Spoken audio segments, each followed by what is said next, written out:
guys, it's Jess and welcome back to my channel, or welcome to my channel if it is your first time here.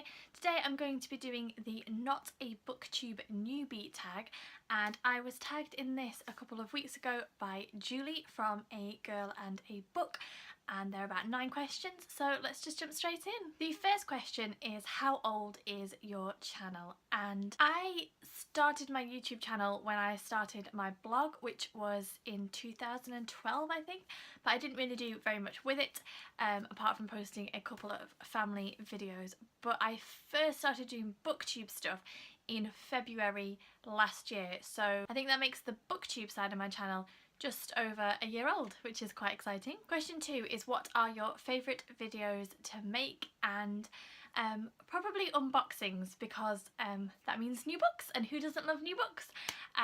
But also new books aside, I think wrap-ups are probably my favourite type of video to make, because not only do I love chatting about the books and then getting to chat with other people about the books, but I also find that reflecting back on the things that I've read in a month, I'm often surprised at how my thoughts and feelings change given a few weeks separation from a book. So I might read it and think, oh no, and then in a couple of weeks think, actually I can appreciate the book a little bit more now I've had time to think it over and to mull over what I read.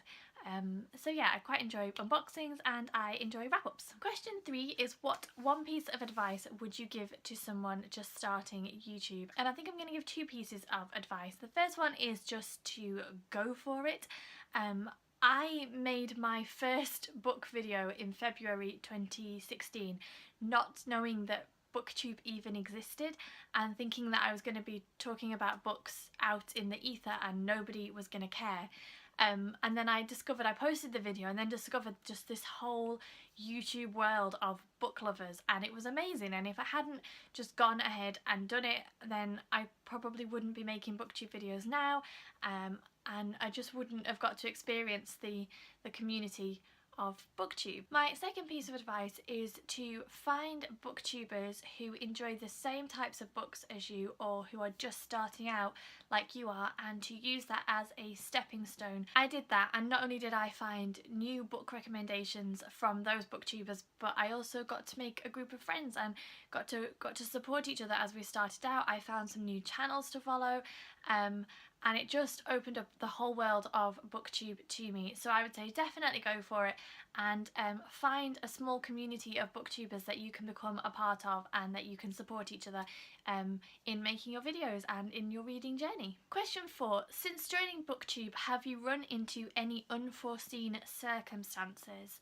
Apart from accidentally deleting footage, which I've done quite a few times and had to refilm, I would say the biggest thing that I didn't expect was the pressure that I found to read, and thinking, you know, if I'd had a busy month, or if I'd read one big book and so not had much time to read anything else, that I would worry that I hadn't read enough to make my wrap-ups interesting, and that people then wouldn't want to watch, they wouldn't want to talk to me about the books. So I think the biggest challenge that I didn't see was the pressure that I would put on myself to read more, and this year definitely I have let go of that pressure, and I'm just reading much more for me.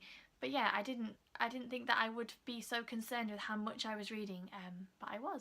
Question 5 is, what is a favourite book or series that you have read because of booktube? And for this I have to say the Mistborn trilogy by Brandon Sanderson. I don't think that I would have ever come across it if I hadn't seen it on booktube, and I absolutely adored it, and I can't imagine not ever having read it, because I love it, James loves it, and it's just such a good book.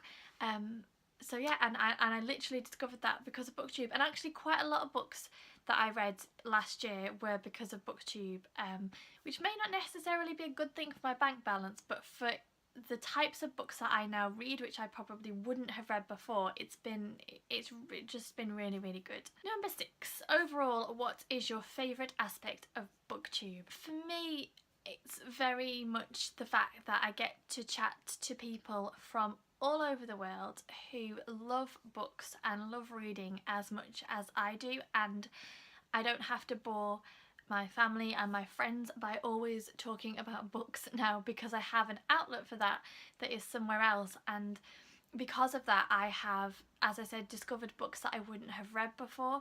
I have broadened the type of books that I read. I've met new people, I've met new friends, and I'm gonna have some new amazing experiences because of BookTube. So that's quite a lot of answers for that one question. But it's hard to narrow it down to one thing. I'm just really pleased that I started my BookTube channel. 7 is want to share some BookTube love, give a newbie a shout out, and I'm going to mention 2 channels which I will link in the description box down below if you want to go and check them out. One is Ali's Bookshelf and the other is 1 Minute Reads, and they are both fairly new booktubers whose videos I just recently came across, but I've quite enjoyed watching them, so do go and give them some newbie love. And the final one is number 8 is who do you tag? Now I'm really late as usual to this tag video, so I think that everybody that I would have tagged as not a BookTube newbie has already done and posted a video. So I'm just gonna say, as usual, a bit of a cop out. If you want to do this tag and you haven't been tagged, then I tag you, and don't forget to come back and leave a link to your video if you do decide to do the tag, as I would love to watch. And then all the usual stuff, please give me the thumbs up and subscribe to the channel if you want to see more content, and I will see you all soon.